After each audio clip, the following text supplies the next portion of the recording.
Hi everyone, welcome back to the channel. In this video, I'm going to show you how to create a cool line typography effect in Affinity. Just like this. It's a quick and easy tutorial, so make sure to stick around until the end. Let's get into it. I'm gonna grab the Adhesive text tool and write a word on my canvas. Let's go with Magic. I'll change the font, select the Move tool, then right click on it and select Convert to Curves. Now the text is converted and all the letters are grouped together. I'll right click and ungroup them. Now I'm gonna switch to the Move tool again and select each letter one by one and reposition them. Alright, that's looking pretty good already. Now I'll select the letters, right click and duplicate them. I'll hide these duplicates for now. We'll need them later. Next I'll select all the original letters, head to the color panels and remove the fill color. Then I'll go to the stroke panel and change the stroke width to 1 point. I'll go back to the layers panel, deselect everything, and select just the letter M. From here, I'm going to press enter to bring up the move/duplicate dialog box. I'll check duplicate and change the number of copies to 50.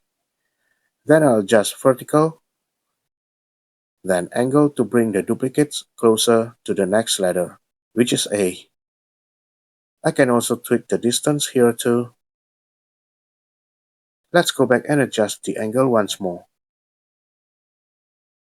I'll make sure to change the insertion mode to insert the new items behind. Then click OK. Then I'll select all the outline M layers and group them together. Alright, now let's do the same with A. I'll press enter to bring up the move/duplicate dialog, check duplicate, and set the number of copies to 50. Then I'll adjust vertical, angle, and distance. Let's set the distance to 11 pixels. I'll tweak the angle again and actually change the distance to 10 pixels instead. I'll set the insertion mode to insert the new items behind and click OK. Just like before, I'll select all the outline A layers and group them. Next, I'll select the letter G and repeat the same steps. Press enter, check duplicate, set 50 copies, adjust vertical, angle, go back to vertical, distance, angle again, back to distance, angle, and the insertion mode. Then click OK. Then I'll group all the outline G layers. Now for the letter I, since it's the same process, I'll just fast forward this part.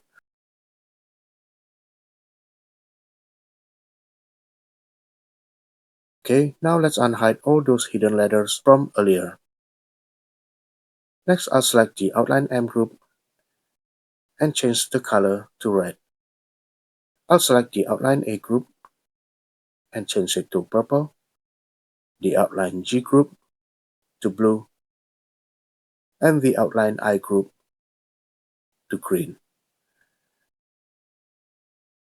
I'll also update each solid letter's color to match its outline.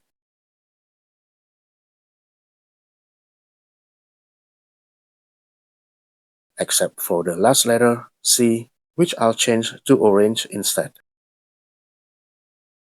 Now I'm gonna select the outline M group again, apply a mask layer, grab the fill tool, and drag over it to fade it into transparency.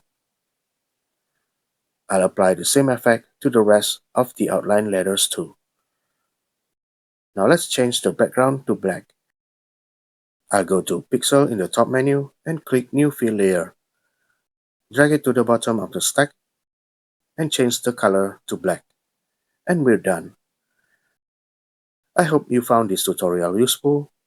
If you did, give it a thumbs up, leave a comment if you have any questions, and make sure to subscribe to stay updated with upcoming tutorials and tips. Thanks so much for watching, and take care. Bye.